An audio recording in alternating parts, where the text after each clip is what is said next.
Hi guys! So welcome back to my YouTube channel. So today ay magluluto ako ng okra at saka itlog. Lalahukan ko siya ng itlog. Hindi masyadong maganda yung okrang nabili kong mahal pa. Kaya konti lang yung lulutuin ko ngayon. Pang dagdag lang naman ito. So ayan, in-slice ko na siya lang. Medyo, yan, mga 1 inch ang haba niya. So, lulutuin ko muna yung itlog.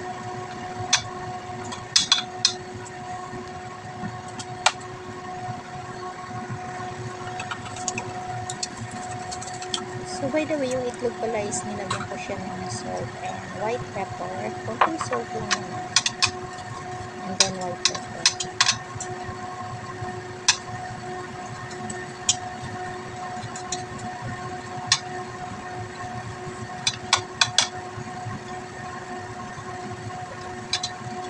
So, lutuin ko to around 90%. So, usually kasi kung nagluluto ako ng itlog is hindi ko siya masyadong niluluto. So, pero since panlahok ito, kaya 90% yung pagluto ko dito. Then, after that, i-set aside ko na siya. So, magigisa na ako ng okra.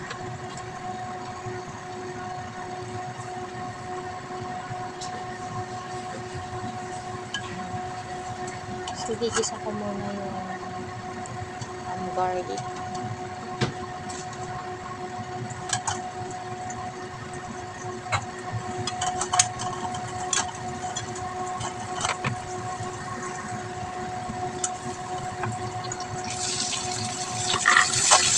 Then, nalagay ko na yung okra. So, mga 2 to 3 minutes lang guys. Pero, hindi naman siya ganun kalaki yung kaya 2 minutes ko lang siyang lulutuin. Hindi siya masyadong mag-flour kasi pag masyado namang overcook kasi yung dalawa ko naman kasi matinis ko lang siyang filter.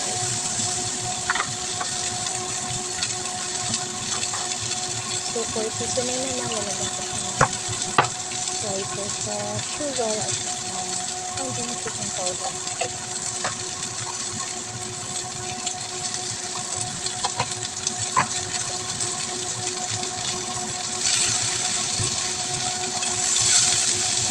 At saka konting light sauce, lalagyan ko pala siya ng light sauce.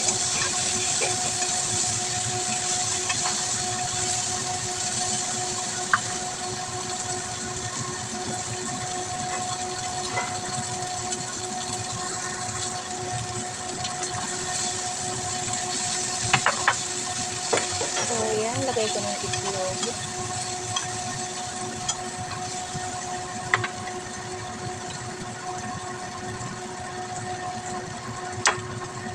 Then, nilagyan ko siya ng konting sesame oil. So, yan guys, ready na siya. Lalagay ko na sa serving plate.